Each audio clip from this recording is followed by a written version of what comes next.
I feel like there's a lot of conversations about like dream homes. And I think that's very exciting, but it's like, what about, compromise? Like, what are things that you need to take into account to actually make what you want and need a reality? Welcome to Imprint, a podcast about creating a home and life you love. I'm Natalie Walton, an interior designer, stylist, and best-selling author focused on an holistic approach to homes. Each week, I'm sharing insights and interviews about the creative process to help you enhance both your interiors and well-being, as well as provide you with the tools and resources to make considered and sustainable choices with all that you create.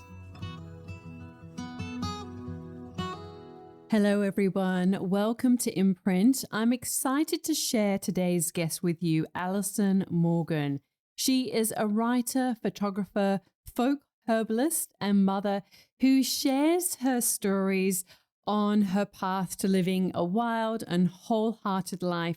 You may know her through her Instagram feed, which is how I came across her, Alyson Simply Grows with AY.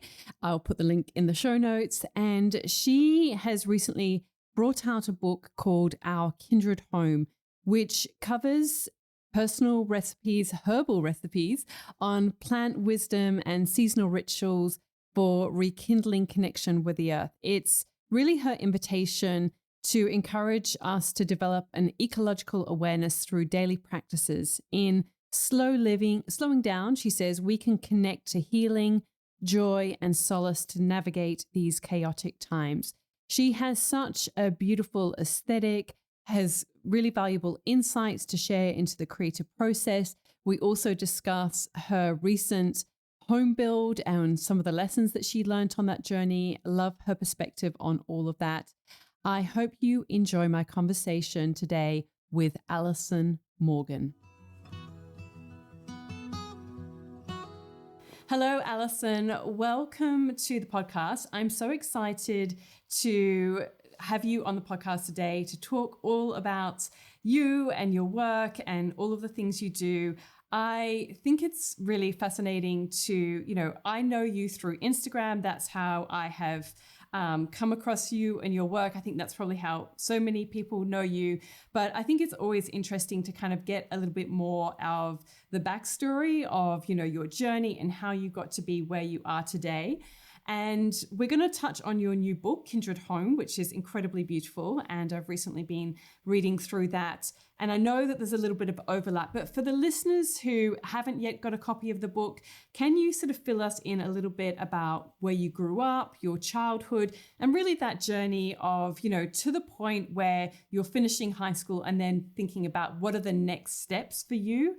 If you could fill us in, we'd love to hear more about that. Thank you again for having me on. So I grew up in California. I grew up in the Bay Area. I spent a lot of my childhood kind of commuting back and forth in the Bay. And I was always fascinated with the landscapes, kind of, watching the rolling hills or, the ocean, the Pacific Ocean out of the car window. And I found myself really drawn into the natural world as a child. My father, he went to college for art. And so when I was younger, he spent a lot of time taking me outside to look at textures and colors and perspectives, and spend a lot of time teaching me how to draw and paint. And I remember as a young girl, I would go through his art box and use all of his, special pencils and pastels. And that thread really, followed me throughout grade school. I spent a lot of time in art classes. And so that really honed my perspective, kind of shaped how I saw the world, was through this lens of beauty, really. And I felt really compelled to try to capture it in the ways that I could. And so when I was younger, I had a lot of time to draw and paint. Watercolor was one of my favorite mediums. And so I think what you see today is kind of that spirit, that passion that I've had since I was a really young girl, but in photography, right? So I went to high school and spent still a lot of time in art rooms. And I often say this to people, it was kind of like that was where I hid in a way, was because it was really comfortable, right? Like I knew I was good at it. I really enjoyed it. It was therapeutic. But I wasn't out of my comfort zone in art. And in high school, I had a car accident, and that was really a pivotal moment for me. You know, emotionally and physically, as a 16-year-old, I broke my leg and I was in the hospital for some time, and I had to recover. I had to kind of learn how to walk, and I really found this this moment inside of me that was like, okay, what more is there? And I really started to kind of question and just kind of like dive deeper into spirituality, and just like ask bigger questions of myself. And so I went into college, and I was going to major in art because that was the comfortable thing to do for me. And then I decided to shift my major, and that was really this moment of trying to connect with my roots. So my mother is an immigrant from Haiti, and I've never been to Haiti. And she moved when she was 7 to New York, and assimilated really quickly into American culture and society. And my dad is American, and so we didn't. She didn't teach me the language, and I didn't have a lot of exposure to this place. And for me, place is such an important like rooting element, right? Like the way a place feels, and the plants and the landscapes. And there was this place that I come from that I had no connection to. And I decided that I was going to take a different route. And I decided to major in international relations. And the school that I went to is UC Davis in California. And this major was really a whole bunch of different lenses looking at global capitalism and its effects on people and the planet. And it was really through this that I understood myself and like located myself in this larger system. It was like, how was I this girl in California? Like, how did my mother come from Haiti? And like, what were the elements that like brought me into being? And it just shifted and deepened the way I saw the world, right? Like I grew up really kind of, I wouldn't say that art and beauty is shallow or surface level, but I really began to understand just the way that systems that were affecting me were interlocking. And it really just compelled me even more to want to to protect this beautiful planet that we all inhabit together. Yeah, I mean, I'm curious because obviously, that is a very different, let's say, subject matter in some ways, international relations and all of that exploration of, the self and people and capitalism and all of that to say, you said you love doing watercolors. Did you maintain your art practice through those years, or was it like all of your energy and attention and you were sort of consumed with that kind of those ideas in that world? Or I'm just kind of, and then how did you then come back to more of this creative side of yourself? I don't think that I neglected it. I remember there was one kind of drawing that I did. And I think it must have been an undergraduate art class. And it was of like, I'd seen this picture in the news of children standing on a trash pile. And it was just like these human faces, these lives, these people. And they were surrounded by, trash that was exported or, from the United States to another country. And it was like,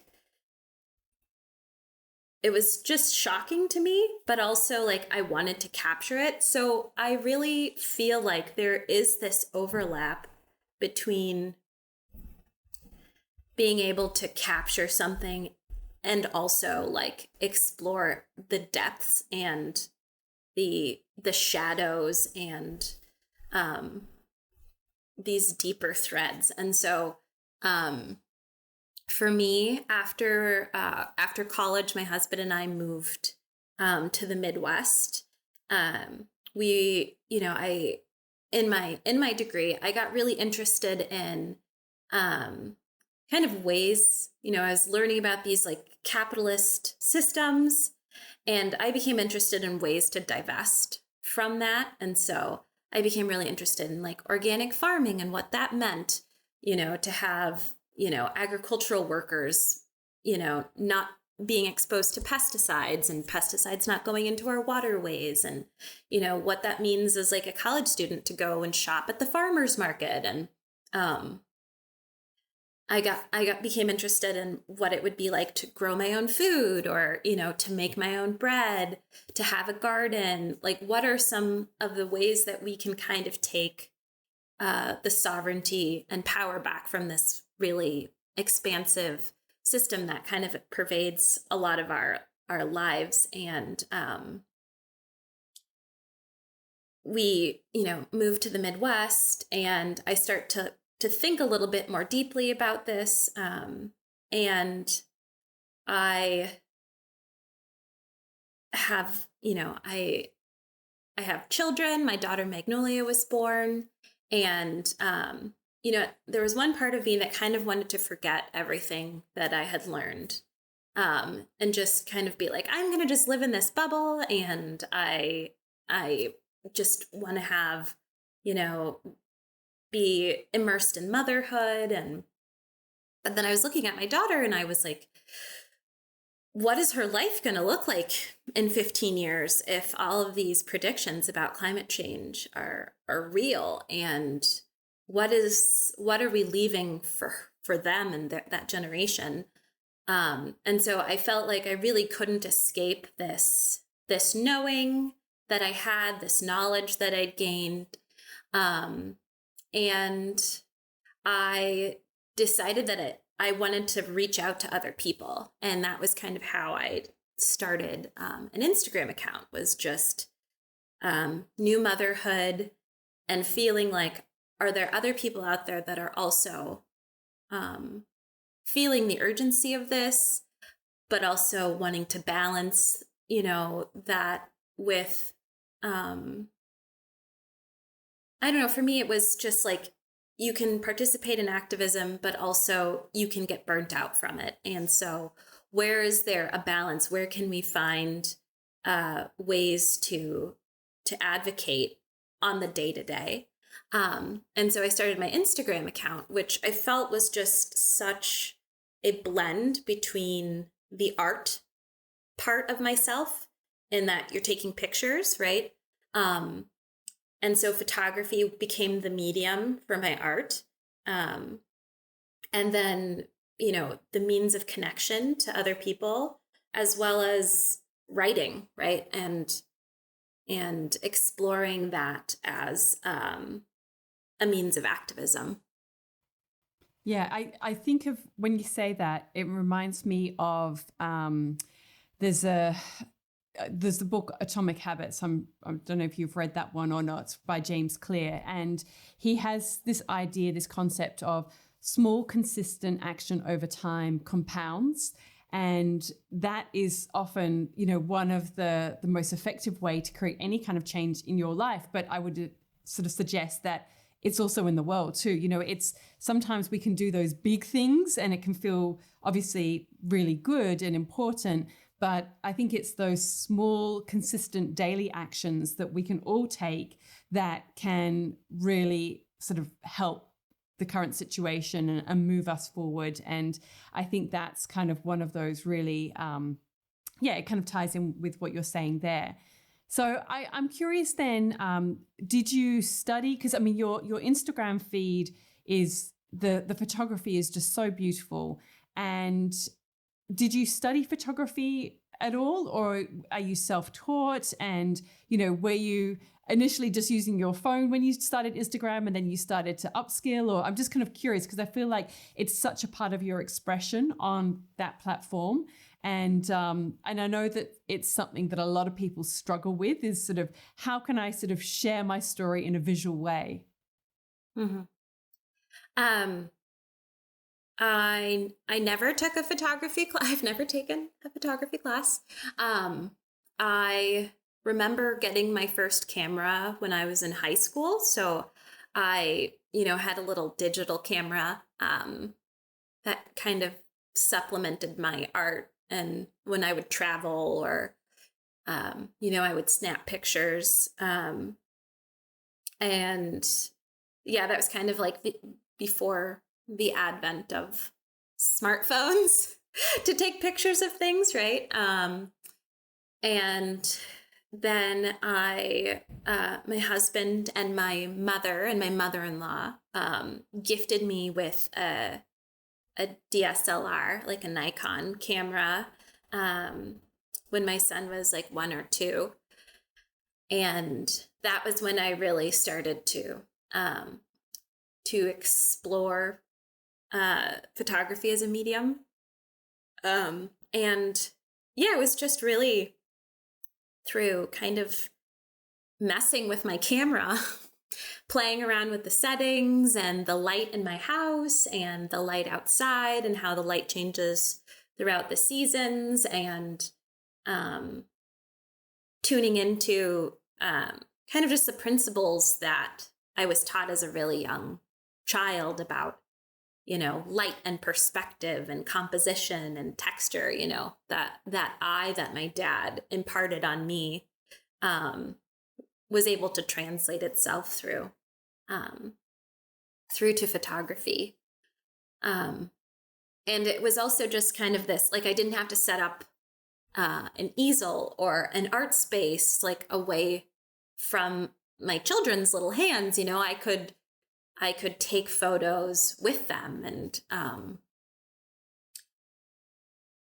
it just, really also just like reconnected me to this this feeling of stillness within, taking the time to see nature, to see the world around me, to really engage with it on a different level, and just to also see kind of the mundane moments in my life, when there is, like the little squares you see on Instagram are obviously not it, but there is so much beauty in those mundane moments. And when there's piles of laundry behind me, but the light is coming into my kitchen a certain way that I can capture, and just ground and center myself, I wanted to share that with other people as well.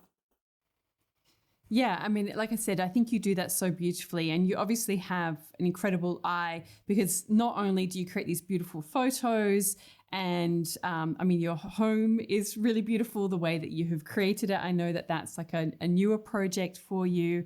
And you write beautifully as well. So you kind of like, sort of got this incredible skill set of things, of a way to share and communicate with others. But I know that, Instagram can be sometimes such a challenging place at times for a lot of people.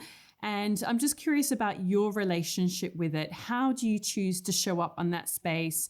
What do you choose to share? What's your intention behind it? And, and how do you stay inspired by it, I guess? Because I know personally myself, I definitely go through periods where I feel so disengaged from it and I feel so frustrated with it. And it's very easy at the moment, it feels like, to fall out of love with Instagram. So I'm just curious about your relationship with it and how you stay, inspired or, motivated to show up on that space. Yeah, it's, I think you might have said this earlier, was just that, where I am now is like not where I've always been. And I think my creative life it's always felt like a very personal piece of myself, but there's something that compels me to want to share, and that sharing hasn't always come easy. And it is a struggle for me to share my work and my words. And so Instagram for me, in terms of writing and sharing, was really kind of a project that started with my therapist suggesting that I do that. I think I had started and stopped writing a blog 2 or 3 times. My husband always likes to remind me of this. He'll be like, do you remember you would start a blog and then you'd write 2 posts and then you wouldn't share the link with anyone or let anyone know that you had written anything? And so my therapist was like, well, what if you could show up to a space like Instagram and just write whatever that caption limit is, right? 150 characters or words. And a little bit at a time, and kind of build up, like you're talking about, like the little actions over time. And so for me, it was this place of engaging with my friends and family that I had left back home in California, but also to create new community. And it was a project of overcoming my own fears and putting myself out there in ways that were uncomfortable but necessary for me to grow as a person. And so, my relationship to Instagram is almost like it's like this journal. It's a way to keep myself accountable to show up for myself, but also to connect with other people. And I think that is what keeps me coming back, despite its, the mayhem that it can kind of create, the algorithms or, just the fluctuations, and is just kind of reminding myself what it means to me as being kind of the foremost function and purpose behind it, is to keep that practice of authenticity and just kind of showing up and sharing myself and connecting with others. And so do you set boundaries around Instagram for yourself in terms of, how much time you spend on there, or, how much do you plan out in terms of I guess the structure of it? I just think sometimes that can be helpful for other people to know, to sort of pull back the curtains a little bit behind your process. Yeah, I think, I try to you know, um, put the app down on the weekends when I can, and when the kids come home from school. It's become, more of a business venture as well, for me. So I do find myself on there more often than I would like, but um, I I try to plan out content. I use my notes kind of app on my phone when topics or things that I want to share, quotes come up. And I kind of keep track of them there and then pair them with some of my favorite photos that I've snapped um, and I try to at least plan, I'd say a good like 25 to 35% of content beforehand, but also allowing myself that freedom to like not post if I'm not feeling it, or share something completely spontaneous as well, which is I think what keeps it feeling like an authentic and honest expression of myself, is uh, allowing that room to share what inspires me, or political events that are happening, or social movements. And for me, during what was happening here in the United States in 2020, it was just such a vehicle for sharing about current events and opening our eyes to experiences that were happening to other people. And so I think, there has to be a balance for sure, in relationship to all social media. But I think, for me, most of my time is spent outside with my kids and hiking and in my garden. And that is what I do love to share on there as well. So there are very real limits that I put on myself in terms of accessing social media to maintain a healthy relationship. I wanted to ask you actually about your plants, because obviously that is something that comes up a lot in your feed. You're sort of sharing, recipes and food, and that's obviously a big feature of your book, The Kindred Home, which is now available. Can you share your journey to sort of learning about plants and why you love them and how they help you in your life? Sure, of course. I think, our Kindred Home is really this expression of the interconnectedness between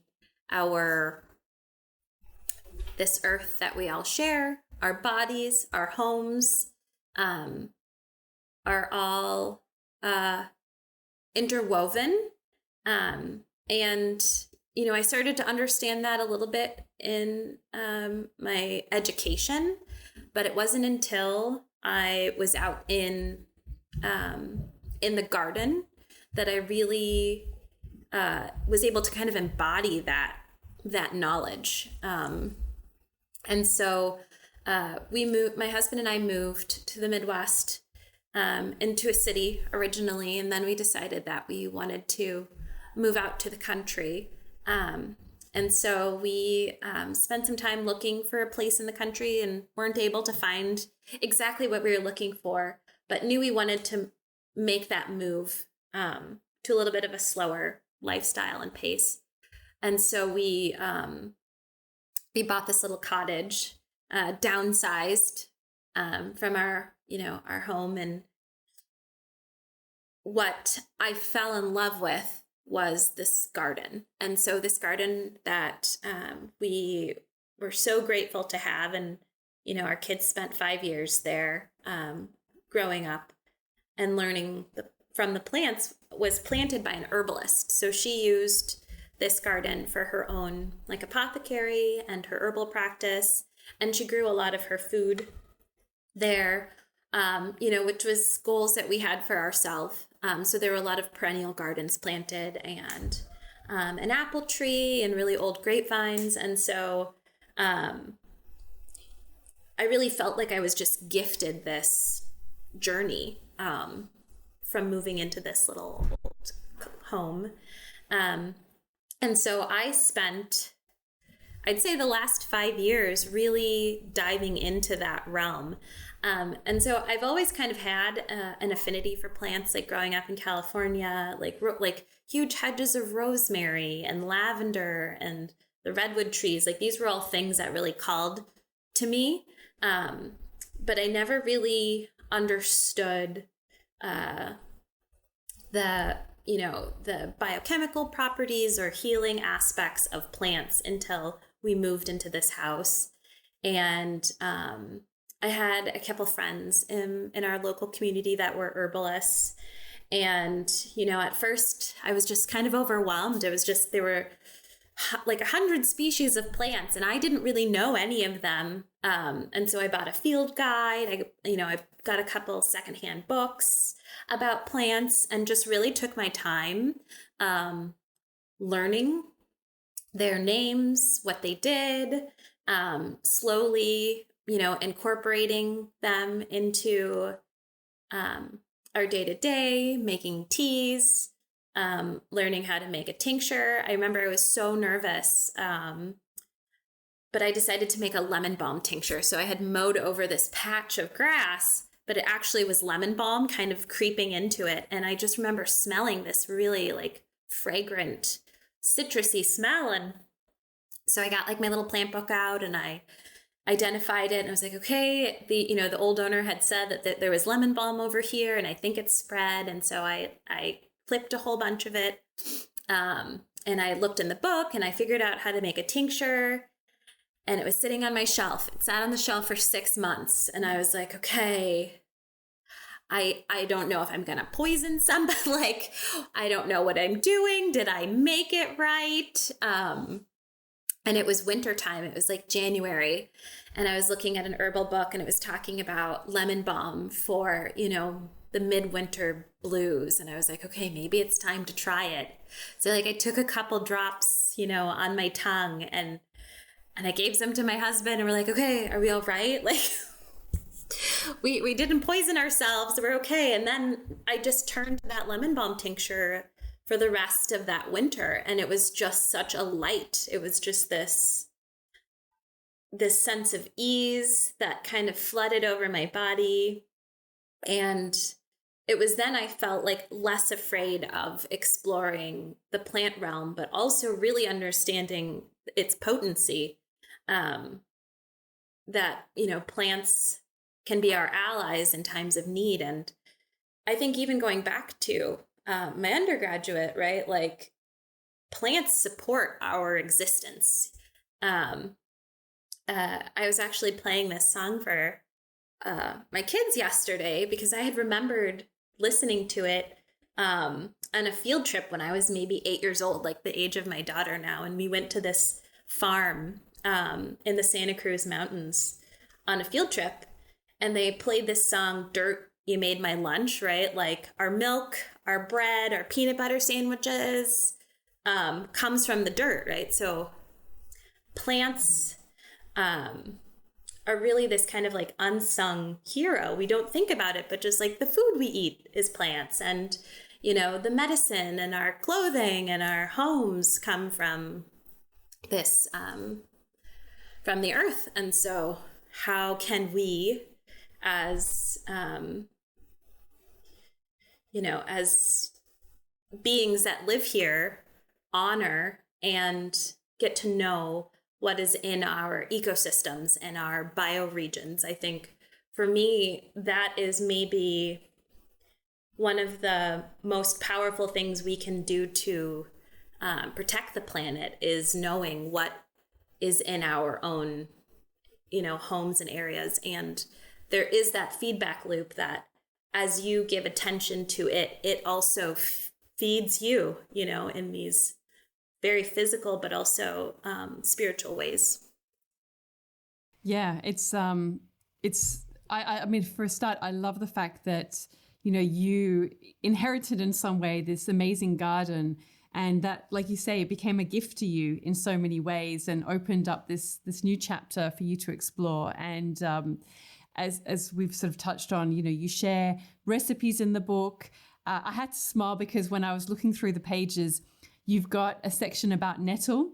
And I went to see a naturopath a little while ago, and I was trying to get my cortisol levels down. And anyway, she sort of said nettle tea, and it's sitting in the cupboard, and I haven't had like nettle tea. And I was like, I saw all these recipes. I thought, I'm going to have to use these recipes and get this nettle into action. Right. But there are so many different things. And I think for us as a family, we live on a property. It's 2 acres, and one of the, you know, the blessings of the kind of COVID pandemic shutdown, lockdown period was that we spent so much time in our garden, and all the children really learned so much about it. And I do think that's a beautiful gift for your children as well. So I wanted to ask you about the book in a little bit more detail now. We've touched on it a few times.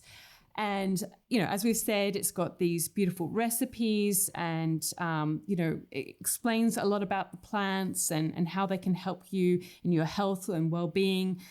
But it's also a very personal book. And I was actually slightly taken aback. I wasn't expecting that, you know, when I sort of opened like the initial opening introduction. And I say this as somebody who, I mean, I've written 4 books now, and it's been obviously, you know, everyone creates a book for a very different reason. And for me, I struggle to put myself in a book. You know, for me, it's my book's about the home and all of that, which is obviously a different sort of topic matter in a way. But I was curious for you, what was your intention in writing this book? Did you start out wanting to share a personal journey, or did that come about in an unexpected way for you?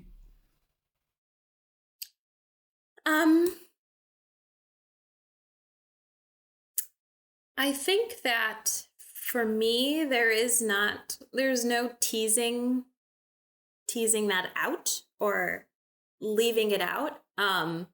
Because it's been so fundamental in my journey with plants,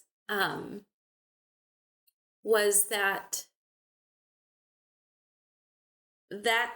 story that's in the beginning of the book about my experience, and how I was able to weave all of those experiences together came from the time I spent with plants.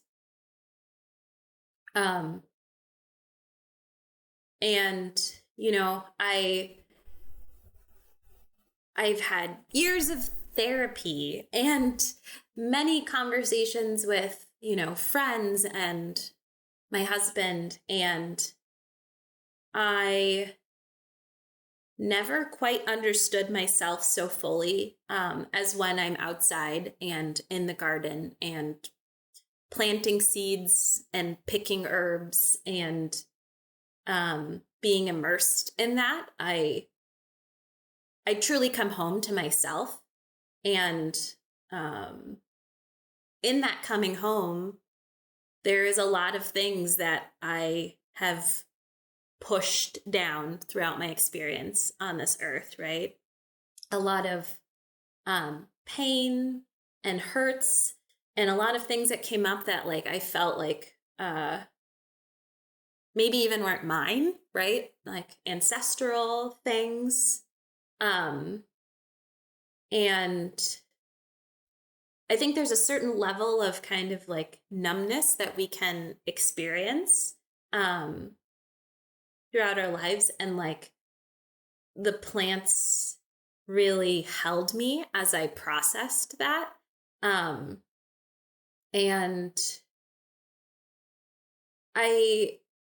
what I think I like realized is that we all are carrying things. We're all carrying our own experiences in that way. And those experiences can connect us with each other, or they can become conflict, right?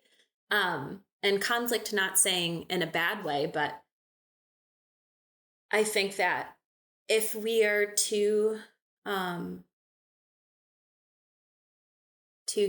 get to pull ourselves together to kind of stand up to this looming crisis that is pervading. I mean, I think, I don't think anybody can deny that the climate crisis and climate change and ecological devastation is happening. And I think there are various reasons why we as a species can't confront it at this time in the way that we need to. And I think some of that is this personal work that needs to be healed and that we need to do. And so I really felt like it felt just like, I don't know, it's kind of gut-wrenching to write some of those things, right? To be so deeply vulnerable and to get so personal. But it all felt like things that like I needed to say and share with other people so that they could sit with their own experiences. Yeah, I don't know. Yeah, I mean, I definitely, that was my experience of reading it. And I mean, for those who are listening, and, I don't want to sort of put the wrong words out there, but, I mean, you're sort of sharing your experience of, I mean, I don't know if, is this right to say like a colored or a Black woman growing up in America, your experience of that, the ancestral trauma, and, but also some very personal experiences of how that kind of came out in other ways through your teenage years and some other experiences. And I mean, obviously you just have to get the book to read it. But my my experience of that is, I mean, for a start, it was, I mean, so many things. One was like, wow, you're so brave to share such a personal story, because personally myself, like I really struggle to share anything that is that kind of raw, if you know what I mean. And so I really was like, wow, that is so brave to do that.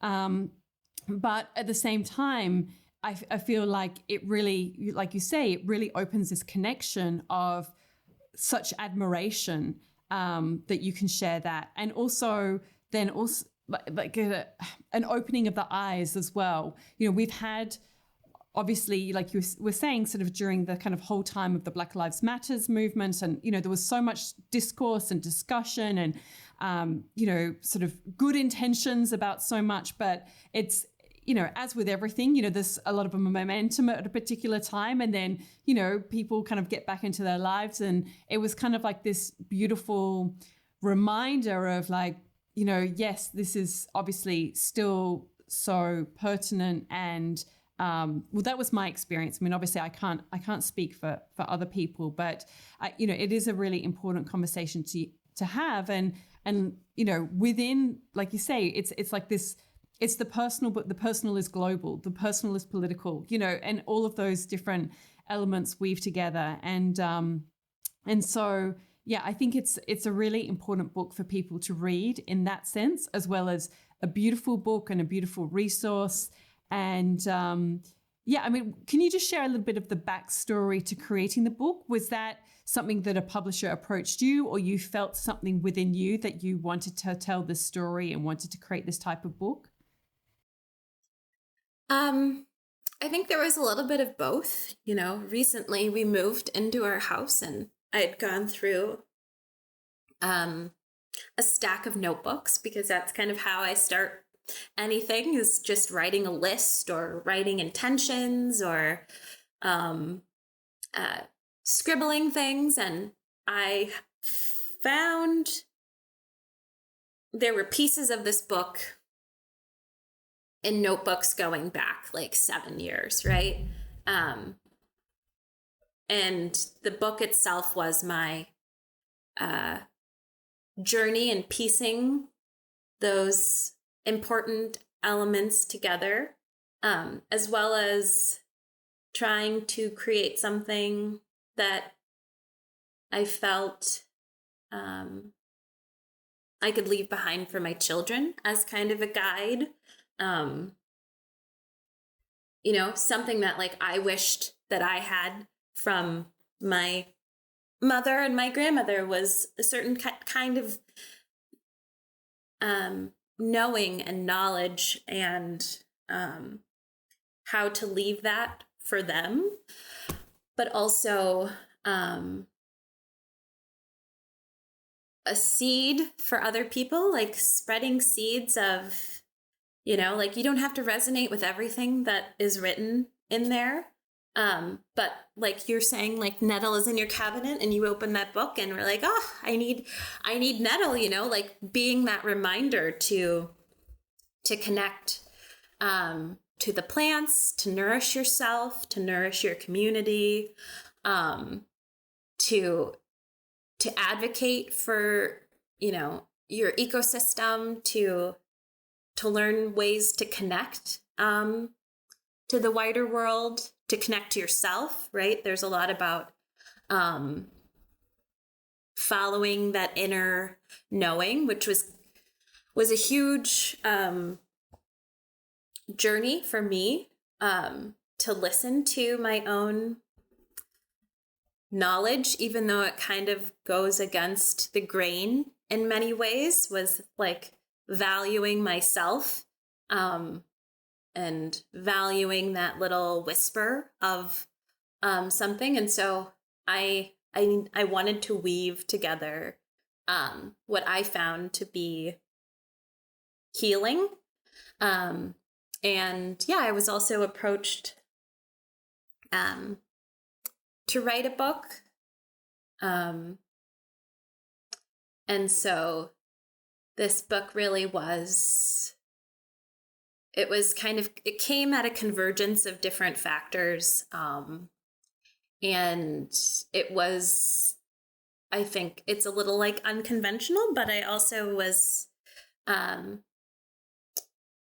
piecing together, a puzzle for myself.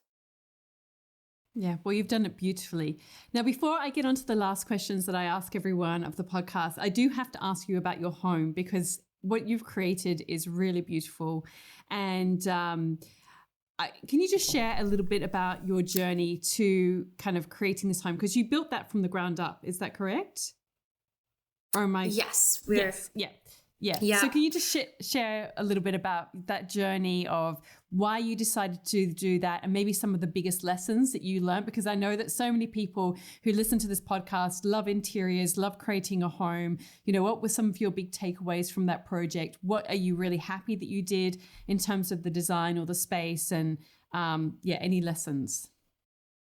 So we've lived here now for about a month. So I think that last question, we're still teasing that out, right? What would we do differently? Or I also am a huge fan of interior design. My mother has worked for Crate & Barrel since before I was born, and so I kind of feel like I grew up inside of a Crate & Barrel. And I think that sensibility of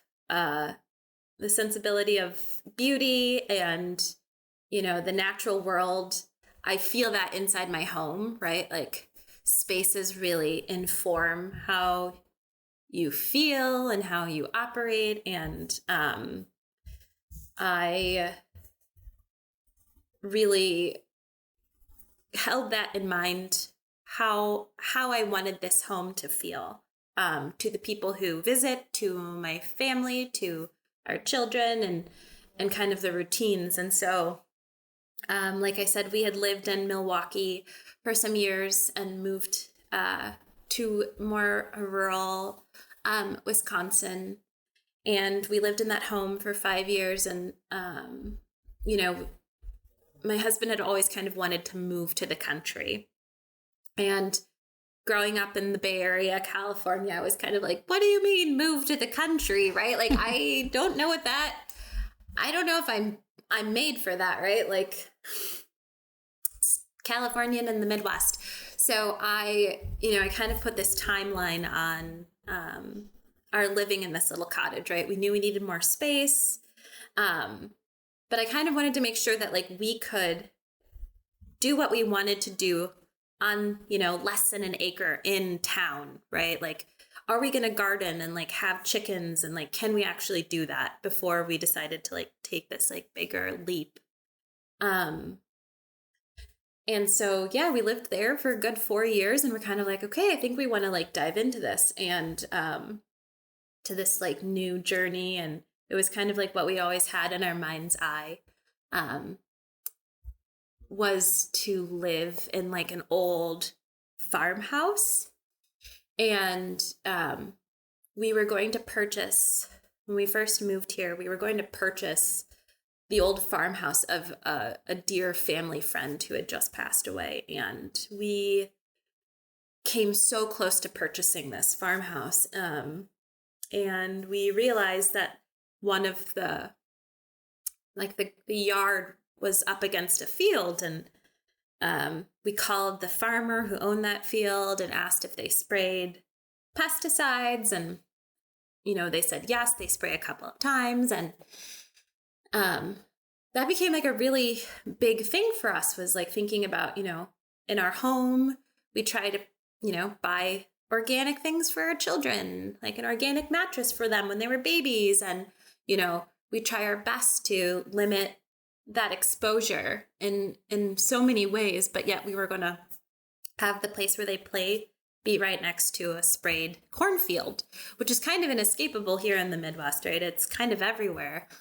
And so that delayed that dream for a while as we tried to figure it out. So it was 2020, January of 2020, we decided that we were going to look for some land or a farmhouse. And we kind of saw a couple houses and they didn't quite work for us, or they were, near sprayed fields. And so we were kind of like, I don't know if we should do this or not. And right as COVID happened, we, this piece of land came up on the MLS listings, and shutdown happened, and we came out here and social distanced with the realtor. And there's an organic dairy farm on one side of the property and Amish on the other side, and they don't use conventional pesticides in their farming practices. And so we kind of just made this leap to purchase this land. It felt right. And then we spent a couple of years getting to know this property before we decided to build this house. And so we spent a good year and a half designing it with our builder, who's a father at our daughter's school. And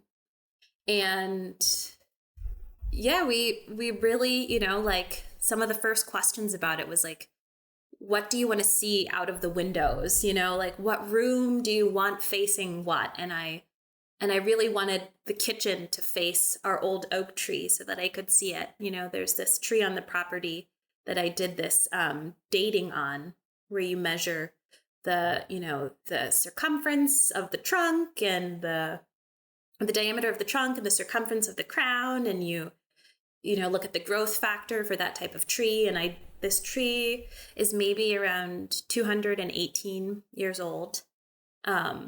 Just this really grand oak tree. And I kind of wanted a view of that from all of the rooms. And my daughter wakes up early in the morning, so she wanted her room to face the sunrise. And my son stays up late and he wanted to see the moon set. And so, we really just thought about how we wanted to live in this space as we were designing it, and went through maybe 5 iterations of floor plans. We shrunk the house a bit as here, inflation and things like that, and trying to stay within a budget. And I think some of the lessons that I've learned about the process is I feel like there's a lot of conversations about like dream homes. And I think that's very exciting, but it's like, what about compromise? Like what are things that you need to take into account to actually make what you want and need a reality, versus kind of like having like really extravagant ideas, which I think is really, it can be hard with spaces like Instagram or Pinterest to see something and be like, how do I achieve that? In reality, there's so many factors that go into that. And yeah, like right now is like some of our rooms aren't like, completely finished or like furnished, and just understanding that this all takes time. It's a really long process, and really kind of zeroing in on what is important to you in living in a space, and how you want it to make you feel, and how you want it to inform your family's rhythms. And yeah. Yeah, I mean, I agree with that so much. I think that when you're creating a home, it's very much about creating a foundation that you can build upon. And because a home is never created in an instant. I mean, it's always, it's evolving, and it has to adjust as your children grow older. I mean, I've got now a son who's almost 15, and, all of these different things kind of come into play in terms of how your family dynamic changes and all of those things. But I still think it's great to have, if you can create a foundation that feels good to you, and then you can finish off certain rooms or add more furniture or add whatever details. But if you've got that as a starting point, then I feel like you're setting yourself up for future success. So yeah, it's really interesting to hear about your perspective on that. We tried to make the new feel old. I kind of wanted it to feel lived in and like well worn, so that when we live in it, it's not like, oh, you broke, or you're scratching the floor. Like it feels like lived in already. And I grew up in apartments my whole life. Like my parents still, live in apartments. And so this home is really something for me that I hope to like leave for my children, so that they have like roots, and that this is like, I don't know, an heirloom in our family, and our and just kind of a place for my family and AJ's family to gather and be together. So that's a beautiful idea. An heirloom for a home, or home as an heirloom. I love that. Okay, I'm going to ask you some questions that I ask everyone on the podcast. And so I hope you're ready. I don't know. Okay, so the first one that I ask people, which tends to be the tricky one, but I think it's the one I keep it and I persist with it, because I feel like it really does give such an insight into somebody and their personality and your personal characteristics. So the first one is, which 5 words best describe you? Okay, 5. Okay. I would say persistent, patient, flexible,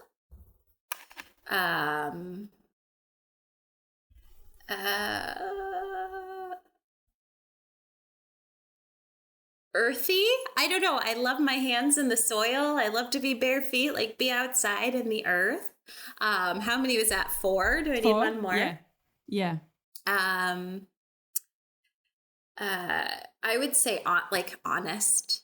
I tried. Yeah. Honest. Yeah. Okay. Well done. You did it. It's not so hard. What's the best lesson you've learned? In my whole life? Yeah. Can you not just whip that out of or one of them? Okay. Uh, I would say one of the best lessons that I've learned um, is to keep trying. Um, that even when you think something has failed, there is wisdom in it. Um, yeah, I think that would be it. Yeah, and that ties in with your persistence. So there you go. Yeah.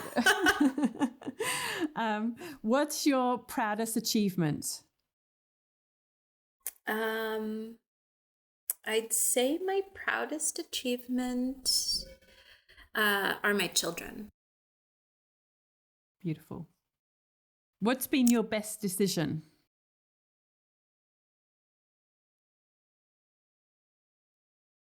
My best decision, I think, would be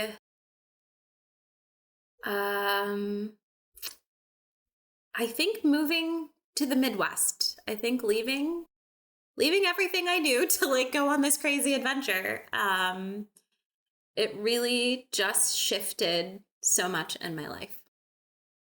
I've got to ask you, I'm really curious about this because I'm obviously in Australia and I mean, America, I know certain areas and I'm familiar with obviously San Francisco or California and the Midwest is like this an enigma to it. So, I mean, did you guys move there because of work or like what's the appeal of the Midwest? Can you sort of shine a little bit of a light on that area for those of, there's a lot of international listeners to this podcast too. Yeah. So I was born and raised in California and my husband and I met in college and he grew up here in Wisconsin where we live. And I honestly did not know anything really about Wisconsin before I met him, I do feel like there's something about the coasts, of the United States that are kind of like just like you're kind of in your own bubble and in your own world. And unless you have to, I really did not know much about the Midwest, and we moved here because he kind of wanted to come back and be closer to his family. And in California, the home prices were insane, and they're just the amount of people that live in California, and I was really curious about embarking on a different kind of lifestyle.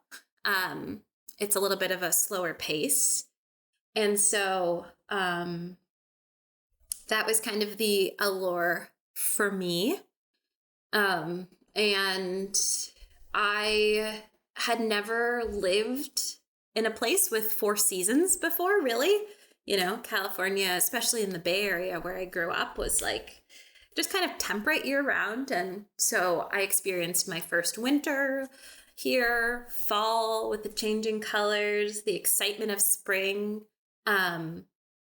just, beautiful landscapes and rolling hills. And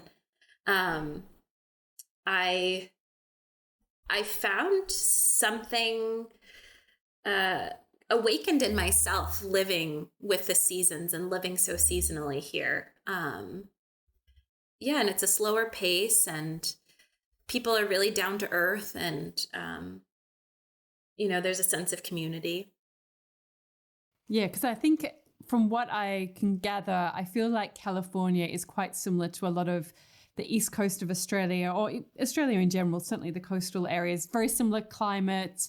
I think similar kind of, socioeconomic background, all of that type of thing. And so I was just curious about this Midwest that it's come up on my radar a few times. And as someone who doesn't know a lot about it, I just thought it was a good opportunity to learn a little bit more. So I can, and like you say, I mean, you grew up in California and that was so much a part of you, you know, like living in that kind of environment and apartments and even the climate. I mean, that can be a big shock to the system if you're going from that to then, like you say, cold winters and all of that. For sure. But it sounds like you've embraced it. I feel like you have to, right? Like, it's, you know, it was, you know, a couple of years ago on my birthday, which is April 27th, it snowed. And like April 27th in California is like 78 degrees. Like it's still 8 years on is still a shock to my system every time it snows late April, you know, and you have to find the magic in it. You know, I remember the first year that I lived here and people would be like, "Oh, where are you from?" And I'm like, "California." And they're like, "What are you doing here? And have you survived the winter?" You know, and I'm like, I'm trying to survive, you know. It's a different lifestyle. And I think it really, it also just makes you appreciate the other times of the year so much more as you really just live into the moments and yeah, trying to embrace that seasonality. Okay, well, thank you. Thank you for illuminating that. You're for me. welcome. Okay, back to the questions. Who inspires you? Okay.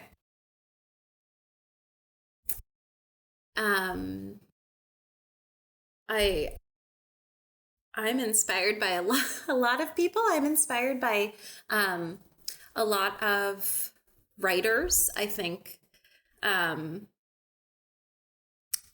You know, just people who take the time to open up their minds and their hearts to share the knowledge that they've gained in writing our Kindred Home. I was reading a lot of bell hooks, and I was really inspired by her works.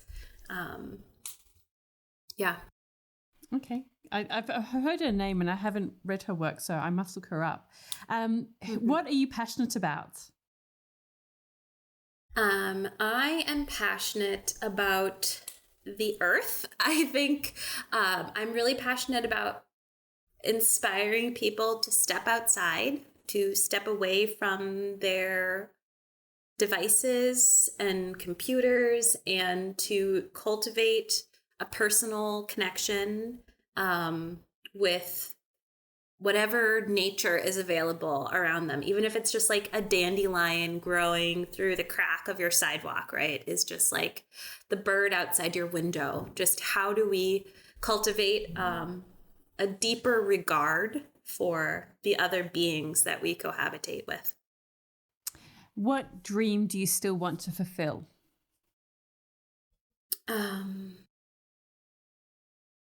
Well, my dream this year is starting a garden outside. Our house was just constructed, and it is currently a mud pit from being dug up, and I am dreaming of like a big garden to grow a lot of our food, herbs, and flowers. And so I think the dream that I want to live out is spending the next couple of years while my children are still relatively small, just playing and planning in the garden. I look forward to seeing that as you document it. I'm sure it's going to be amazing. What are you reading right now? What books are on your bedside table or on your coffee table? Either or. Well, you know, we're still unpacking, but I did dive into Wintering by Catherine May this winter season. So that's been on, you know, kind of by my side. And I recently picked up a new book called Saving Time, Discovering Life Beyond the Clock by Jenny Odell, which has been a really interesting read. Oh, great. I'll have to check that one out. What are you listening to? Do you listen to podcasts? If not, what about audiobooks or music? What do you like to listen to? I will listen to an audiobook if I'm traveling somewhere. But primarily I listen to music. I find it helps me with kind of like the noise that's in my own head. I like to like return to music to find kind of creative inspiration. And yeah, I listen to, I think, like a pretty wide range of music. When I'm feeling like stagnant in the winter, I love listening to like kind of like electronic, like dance music, instrumental. If I'm writing, Ludovico Einaudi, I don't know if I'm saying that correct, but is a more like modern classical musician that I like to listen to. I love Adele. So yeah, I listen to music, a lot of music. A good mix. And finally, what piece of advice would you give to your younger self? A piece of advice for my younger self, I think, would be to not be so afraid to be yourself, to not be afraid of being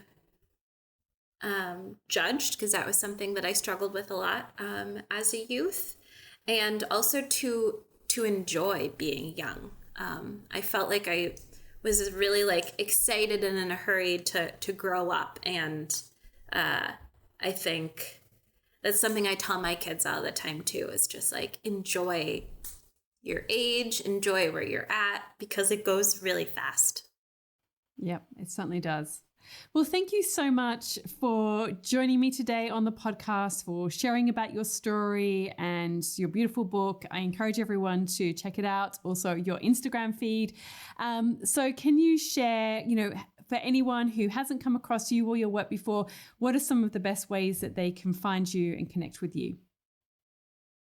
Yeah, you can find me. I have a journal on my website, www.alysonmorgan.com. On Instagram, you can follow me at Alyson Simply Grows. And yep, you can find my book, Our Kindred Home, in the US, I believe, anywhere books are sold. Yeah. I highly encourage everyone to do so. And I should say it's Alyson with a Y. That's correct, isn't it? Yes, exactly. Yes. Yeah, Alyson with a Y. We'll put the links in the show notes so anyone can follow along. So thank you again so much for joining me, and I really appreciate your time today. Thank you so much. All of the links and info for this episode are at nataliewalton.com/podcast. Don't forget to subscribe so that you can get a direct download of the latest episode. And I really appreciate when you take a minute to rate and review, as well as share the love with someone you know who might benefit from this episode, or on social media. If you'd like to access a range of free resources, come visit my website, nataliewalton.com. Thank you to Jaeger Media for producing this podcast. And I would also like to acknowledge the people of the Bundjalung Nation where it was recorded, and pay my respects to elders past, present, and emerging. I look forward to connecting again soon. I'm Natalie Walton, and you've been listening to Imprint.